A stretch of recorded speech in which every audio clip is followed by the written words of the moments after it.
연금제도를 고려한 은퇴 설계 강의를 시작하겠습니다. 저는 강의를 맡은 QMS 플래너의 손우철 전문위원이라고 합니다. 3교시로 구성이 되어 있는데요. 1교시는 퇴직 이후부터 연금 수령 이전까지 은퇴 설계, 2교시는 공적 연금 수령기 이후의 은퇴 설계, 3교시는 홀로 된 생존 배우자 은퇴 설계에 대해서 말씀을 드리겠습니다. 자, 그러면 1교시 퇴직 이후 연금 수령 이전 은퇴 설계에 대해서 말씀을 드리겠습니다.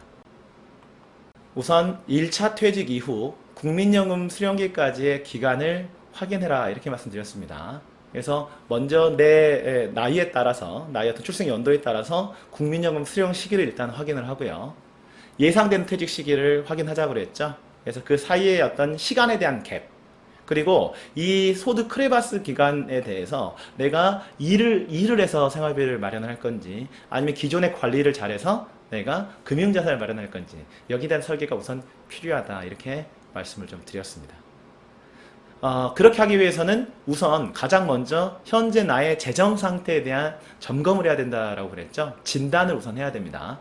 그래서 비상예비자금은 충분히 가지고 있는지 아니면 부채에 대한 건전도는 괜찮은 건지 적절한 보험은 가지고 있는지 여기에 대한 평가를 해야 될 거고요. 무엇보다도 목적자금 마련을 위한 저축계획의 적정성을 확인해야 되는데 실제 지출 관리에 대한 부분들을 통제 가능한 영역이기 때문에 여기에 대한 부분을 점검을 해줘야 됩니다. 그렇다면 일반 가정이 할 수 있는 노후자금 마련 방법은 어떤 거냐? 공제 시스템이나 아니면 공적연금 시스템을 우리가 배우자라고 얘기를 했죠. 공무원연금이라든가 사학연금, 군인연금 같이 직영연금 대상자들이 연금을 많이 받는 이유는 더 많은 보험료를 더 오랫동안 내기 때문에 그렇습니다. 그리고 중간정산이 불가능하기 때문에 연금으로만 수령한다고 그랬죠. 실제적으로 국민연금 대상자들은 더 적은 보험료를 낼 뿐만이 아니라 실제 노후자금으로 활용할 수 있는 퇴직금을 중간정산 해버리기 때문에 98%가 일시금으로 수령한다라고 말씀을 드렸습니다. 그래서 우리가 상담을 할 때는요, 그 공무원연금 대상자들을 부러워만 할 게 아니라 그 대상자처럼 준비할 필요가 있다. 그래서 우리가 이제 퇴직연금 자체는 아까 이제 대부분 다른 목적자금으로 써버렸을 가능성이 높기 때문에 국민연금과 공무원연금의 요율차, 보험 요율차가 9%니까 소득의 10%를 연금성 재원으로 마련할 수 있도록 가이드를 하게 되면 어떨까 그런 생각이 좀 듭니다. 자, 2교시 공적연금 수령기 이후 은퇴 설계에 대한 강의 요약을 시작하겠습니다. 자, 우리가 은퇴 이후의 평균적인 삶에 대해서 한번 알아봤었죠. 부부가 모두 생존하는 기간은 19년이었고요. 홀로 사는 기간 11년, 모두 건강 기간이 10년이었습니다. 그리고 한 명이 아픈 기간이 잠깐만 이거 다시 할게요. 이게 뭐가 좀 이상하다. 아닙니다. 이것부터 다시 할게요. 아까 끊었다 했었죠? 네. 그럼 이 페이지의 처음부터 네네네. 은퇴 이후에 평균적인 삶에 대해서 알아봤었죠. 부부가 모두 생존하는 기간이 19년이었고 홀로 사는 기간이 11년이었습니다. 그리고 19년 동안 부부 모두 생존하는 19년 동안 모두 건강하면 좋겠는데 모두 건강한 기간은 10년이었고 한 명이 아픈 기간은 9년이었습니다. 그래서 10 이렇게 해놓고 생활비와 의료비 등을 좀 조화롭게 감안한 은퇴 설계가 필요하지 않을까 이렇게 말씀을 드렸고요. 노후 준비가 부재한 가정이 대부분이었죠. 임의계속 가입자들이 지속적으로 늘어난 이유가 뭐냐? 50세가 넘은 여자들이 은퇴 코앞에서 가입하기 때문에 그렇다라고 말씀을 좀 드렸습니다. 그리고 노후자금을 저축하는 시기를 알아보니까 40대 미만일 때 가입하는 비율은 12%, 40대에 가입한 사람들이 42%, 50대 이상에 이제 가입했을 때가 33%였죠.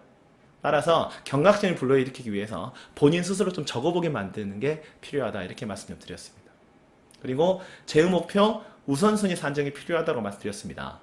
자녀 결혼을 할 때 본인 노후 자금의 55%나 써버렸죠. 따라서 재무 목표 우선순위, 자녀와의 어떤 자녀에게 지원하는 금액, 그리고 거기에 대한 기대 관리, 그리고 지원 시기를 고려해서 설계하는 것이 중요했습니다. 그래서 우리가 상담을 실행할 때는요, 우선 본인에 대한 어떤 연금을 한번 평가를 한번 해보고요. 실제 평가를 해보고 부족 자금에 대한 설계, 그리고 노후 자금 위주의 재무 목표 우선순위 산정이 필요하고요. 닥쳐 사는 은퇴 설계는 한계가 있기 때문에 지금 당장 시작할 수 있도록 권유하시는 게 좋을 것 같습니다. 3교시 홀로 된 생존 배우자 은퇴 설계에 대해서 말씀드리겠습니다. 첫 번째, 홀로 된 생존 배우자의 재정적 위험에 대해서 말씀 좀 드렸죠.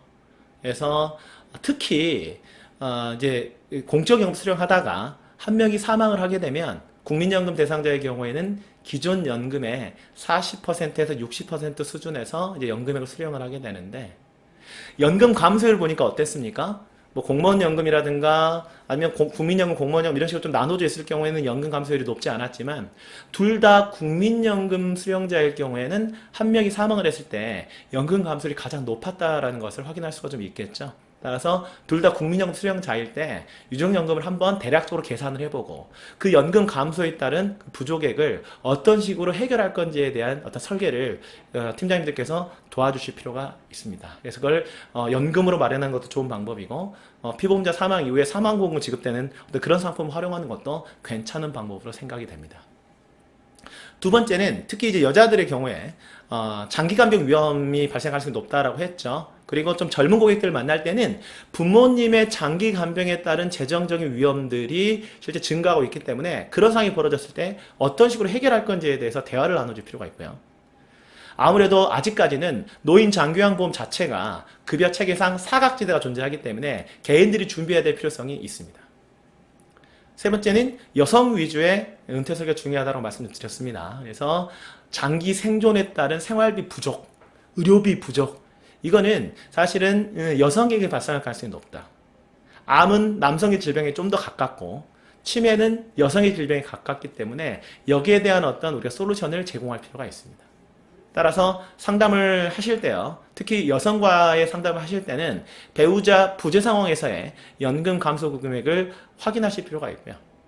그리고 장기 간병에 따른 위험을 우리가 충분히 좀 고지해주고 이것을 이전할 수 있는 플랜으로 설득할 필요가 있다. 이렇게 말씀을 좀 드리겠습니다. 자, 3교시 강의 요약을 마쳤습니다. 시청해주셔서 감사합니다.